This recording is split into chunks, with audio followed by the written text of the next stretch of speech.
नमस्कार दोस्तों, स्वागत है आप सभी का आपके अपने YouTube चैनल वर्दी क्लासेज में। तो प्राचीन इतिहास के अंतर्गत आज हम लोग देखेंगे महाजनपद काल। तो चलिए शुरू करते हैं। देखिए, पहला पॉइंट क्या है कि पाली ग्रंथों में गांव के मुखिया को क्या कहा गया है। तो जो पाली ग्रंथ हैं उनमें गांव के मुखिया को कहा गया है भोजक या ग्राम भोजक। चलिए आगे देखेंगे।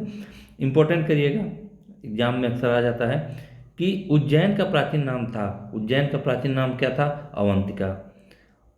तो इसमें जितने भी प्रश्न हैं सारे, जितने भी ऑनलाइनर प्रश्न हैं सारे एग्जाम के पॉइंट ऑफ व्यू से काफ़ी इंपॉर्टेंट है। नंद वंश का संस्थापक कौन था? तो नंद वंश का संस्थापक महापद्म नंद था। ये भी इंपॉर्टेंट करिएगा। जितने भी हैं इसमें सारे इंपॉर्टेंट हैं। प्राचीन भारत में पहला विदेशी आक्रमण किनके द्वारा किया गया था? तो वह किया गया था ईरानियों के द्वारा।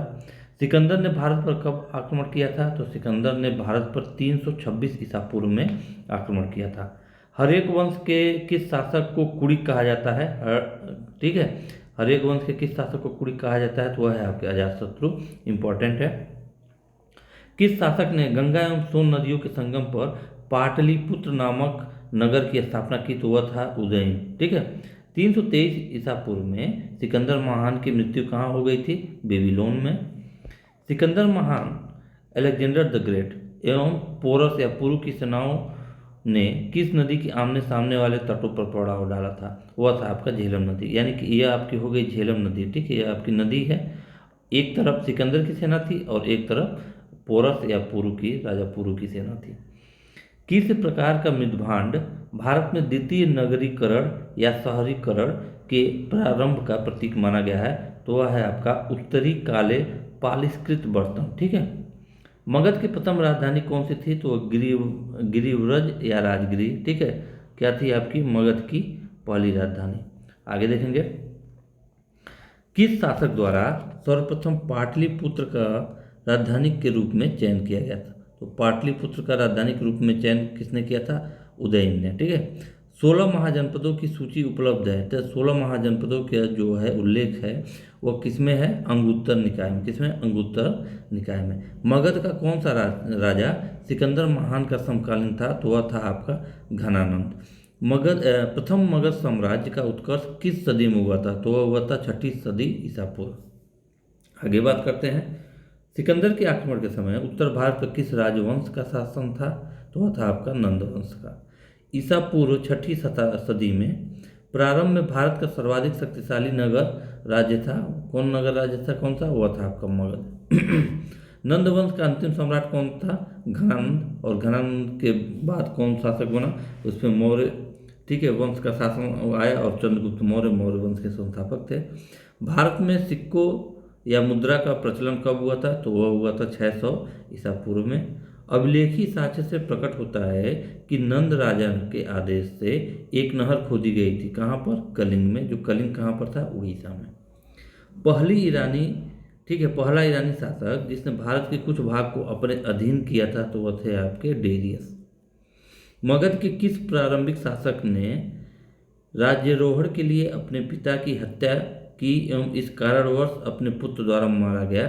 तो वह था आपका अजातशत्रु। ठीक है, इसने अपने पिता की हत्या की और इसके पुत्र ने इसकी हत्या की। ठीक है, इसीलिए इसको हम क्या बोलते हैं? पितृहंता वंश भी बोलते हैं। ठीक है। चलिए आगे हम देखेंगे। किस शासक ने अवंती को जीतकर मगध का हिस्सा बना दिया? तो वह था शिशुनाग। ठीक है, शिशुनाग ने अवंती को जीतकर मगध का हिस्सा बना दिया था। आगे बात करेंगे। कौन सा बौद्ध ग्रंथ 16 महाजनपदों का उल्लेख करता है? अंगुत्तर निकाय, ऊपर ही चर्चा हुआ था। विश्व का पहला गणतंत्र वैशाली किसके द्वारा स्थापित किया गया था? तो विश्व का पहला गणतंत्र जो वैशाली नगर था किसके द्वारा स्थापित किया गया था? लिच्छवी द्वारा। ठीक है, लिच्छवियों द्वारा हुआ था। प्राचीन श्रावस्ती का नगर विन्यास किस आकृति का था? तो वह था आपका अर्धचंद्राकार। मगध के सबसे प्राचीन वंश के संस्थापक कौन थे? बृहदत्त थे। ठीक है। कली ग्रंथों में गांव के मुखिया को क्या कहा गया है? भोजक। ठीक है, ये कली नहीं, यह पाली है। अभी ऊपर ही चर्चा हुआ था। ठीक है, पाली ग्रंथों में गांव के मुखिया को भोजक कहा गया। गृहपति का अर्थ क्या है? धनी व्यक्ति। चलिए अब इसमें हम देखेंगे जैन संगीतियाँ 16 महाजनपद के अंतर्गत। प्रथम जैन संगीति जब हुआ था चंद्रगुप्त मौर्य के समय हुआ था। किस स्थान पर? पाटलिपुत्र में हुआ था। और अध्यक्ष कौन थे? स्थूलभद्र। द्वितीय अगर हम जैन संगीति की बात करें तो 512 ईस्वी में हुआ था। और स्थल कहाँ था? वल्लभी, जो कि गुजरात का क्षेत्र था। और अध्यक्ष थे देवर्षि क्षमा श्रमण। ठीक है।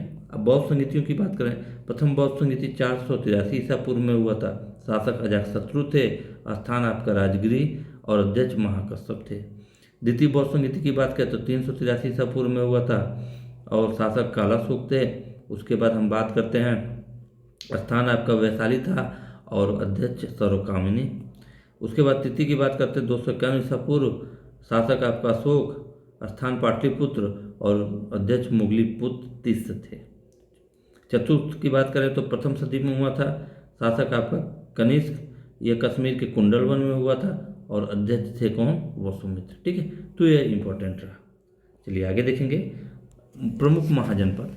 ठीक है, तो 16 महाजनपद जो थे उनके बारे में थोड़ी हम ब्रीफ जानकारी लेते हैं। पहले बात करते हैं मगध की। तो मगध की जो राजधानी थी वह राजगृह या राजगीर थी। ठीक है, कहाँ पे? बिहार में स्थित है, राजगृह या राजगीर। राजगृह को गिरिव्रज के नाम से भी जाना जाता है। यह पटना गया यानी बिहार में स्थित है। उसकी बात करते हैं अंग की। तो अंग की राजधानी चंपा थी, जो आधुनिक भागलपुर है। यह भी कहाँ पे स्थित है? आपका बिहार में। क्लियर? आधुनिक बिहार के भागलपुर और मुंगेर जिले में है। काशी की बात करते हैं तो वाराणसी या बनारस, ठीक है, इसकी राजधानी थी। अब यह देखिए क्यों प्रसिद्ध था? शिल्प, व्यापार एवं समृद्धि के लिए प्रसिद्ध था। कौन? काशी। वज्जी की बात करते हैं तो राजधानी वैशाली, विदेह या मिथिला, तीनों एक ही नाम है। यहाँ अगर हम बात करें तो विश्व के प्राचीनतम गणराज्य का जन्मदाता वज्जी था। यह 8 गणराज्यों का एक संघ था, जो कि प्रेजेंट लोकेशन देखें तो मुजफ्फरपुर और दरभंगा के क्षेत्र में है, बिहार के। कौशल की बात करते हैं तो राजधानी क्या थी? आपकी श्रावस्ती। आधुनिक उत्तर प्रदेश का साकेत, अयोध्या एवं श्रावस्ती। साकेत जो था कि आपका फैजाबाद उत्तर प्रदेश में स्थित है। कुरु की बात करें तो कुरु जो था आपका राजधानी इसकी इंद्रप्रस्थ थी। यह यमुना के किनारे इंद्रप्रस्थ एवं हस्तिनापुर के आसपास का क्षेत्र यानी दिल्ली, मेरठ, उत्तर प्रदेश, हरियाणा। आगे देखें, चेदी की बात करते हैं तो शक्तिमती थी। यह बुंदेलखंड और उसके आसपास के क्षेत्र का भाग था। मल्ल की बात करें तो कुशीनगर एवं पावा उसकी राजधानी थी। देवरिया और गोरखपुर का क्षेत्र था।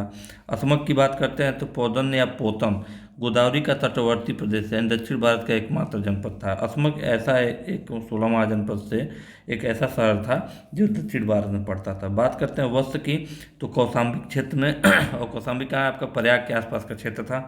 पांचाल की बात करते हैं तो अक्षत्र या कामीपल्य या आपका रुहेलखंड के पास का क्षेत्र यानी बरेली, बदायूं, फर्रुखाबाद।